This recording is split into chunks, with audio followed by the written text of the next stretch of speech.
Isang mapagpalang araw po sa ating lahat. Ako po si Charles at welcome po sa aking daily devotion. Sa araw na ito, ating itutuloy ang series na Becoming an Effective Leader, no?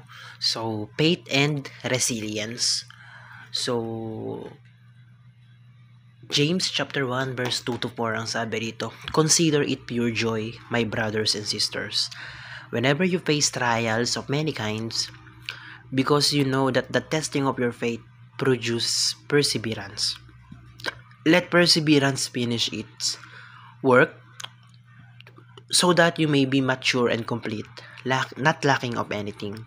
Sa Tagalog, mga kapatid ko, ituring ninyong buong kagalakan kapag dumadaras kayo ng iba't ibang pag-uri ng pagsubok. Nalalaman ninyo na ang pagsubok sa inyong pananampalataya ay nagbubunga ng pagtitiis. Ngunit hayaan ninyo ang pagtitiis ay magkaroon ng kaniyang ganap na gawa upang kayo ay maging ganap na buo. Sa gayon, kayo ay maging ganap at lubos na walang anumang kakulangan. So yun, napakaganda ng verse ngayon, no? Sabi, ituring ninyong buong kagalakan kapag dumaranas kayo ng mga pagsubok. So ayun, unang teaching ang sabi rito, effective leaders demonstrate resilient joy. So kapag ang isang epektibong leader, ang isang epektibong mamumuno, nagpapakita ito ng resilient na kasiyahan, na to the point na kahit na maraming pinagdadaanan or kahit na nasa isa siyang trial, nagiging masaya siya. Kumbaga hindi niya tinetik yung isang pagsubok or yung isang dagok or yung isang na hirap. Kumbaga tinitingnan niya ito as kasiyahan dahil nga naman yung idudulot nito, kumbaga papalakasin siya nito, papagandahin siya nito, ganon. Tapos yun, sa ikalawang teaching, sabi rito, effective leaders demonstrate faith in God. So isang epektibong leader, ang isang epektibong mamumuno, ay nagpapakita yan ng pananampalataya sa Panginoon. Kapag ang namumuno sa atin ay may pananampalataya sa Diyos, naging epektibo siya. Siyempre nga naman, kapag isang tao, for example na lang yung tatay mo, meron siyang pananampalataya sa Diyos. So, ibig sabihin, talagang malilid niya ng tama. Kasi, yung way ng paglilid niya is naaayon sa kagandahan or naaayon doon sa doktrina, di ba? So, ayun, effective leaders demonstrate faith in God. So, sa ikatlong teaching, effective leaders demonstrate perseverance.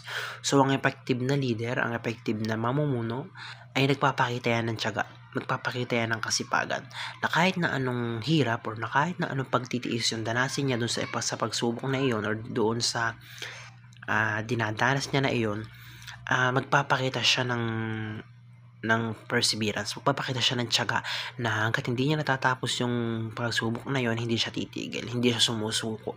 So yun, effective leaders, hindi siya sumusuko. Effective leaders ay persevere, demonstrate perseverance. So sa unang application, paano nga ba natin ito may ha-apply sa ating mga buhay? So unang-una, exemplify resilient joy. So ipagawin natin tayo mismo sa sarili natin yun, mga sinabi ko, na kapag tayo maharap sa pagsubok, kapag tayo ay nagkakaroon ng mga problema sa buhay, i-take natin iyon as a opportunity, as a kasiyahan na dahil dun sa pagsubok na iyon, gagawin kang matatag, gagawin kang mas malakas.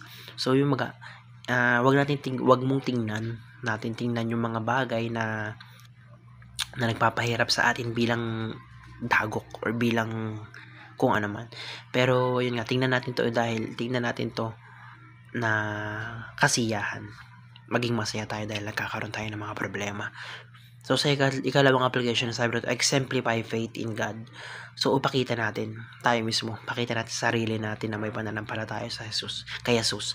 Pakita natin na nagtitiwala tayo sa Panginoon, na kahit na anong mangyari, kahit na anong pagdaanan mo, ay malalampasan mo ito dahil nga nagtitiwala ka sa Panginoon. Dahil alam mo na hindi kanya ilalagay dyan, o hindi niya ibibigay sa iyo yung mga pagsubok na yan kung unang-una kung hindi mo kaya, di ba? So yun lang, kailangan lang nating paggawin ay magtiwala kay God. So, sa ikatlong application ng sabi dito, exemplify perseverance. So, sa atin mismo, dapat magkaroon tayo ng tiyaga. Magkaroon tayo ng hindi tayo sumusuko na kahit na yes, marami talagang pagkakataon sa buhay mo, sa buhay natin na talagang mahirap, na talagang parang hindi mo na kaya, talagang sobrang hirap na, sobrang bigat na, ganun. Pero, ayun, magpakita dapat tayo ng persevere na hindi tayo sumusuko, na hindi tayo, na kahit anong mangyari, kahit na anong hirap, hindi tayo susuko dahil nga meron tayong Diyos na pinaniniwalaan at kinakapitan. So yun lamang po, napakarami ko natutunan sa araw na ito. Maraming salamat. Glory to God.